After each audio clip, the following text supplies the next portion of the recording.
কবিতাৰ শিৰোনাম প্ৰেম। কবি বিকাশ শৰ্মা।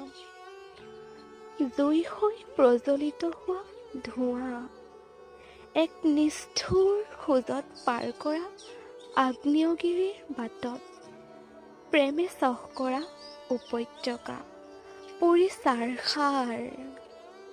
তোমাৰ হৃদয়ত জোন যেন বাটৰুৱা চৰাই, শিলৰ পুতলা তেজৰ চকুপানীৰ চিঞৰ।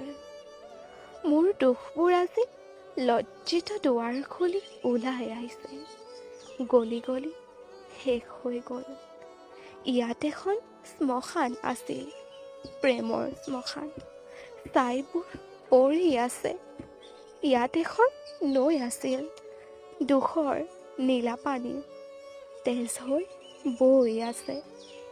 এটা সূৰ্যকান্ত শৰীৰ আৰু ওচৰত এগৰাকী মহিলাই চিঞৰি আছে, প্ৰেম প্ৰেম প্ৰেম।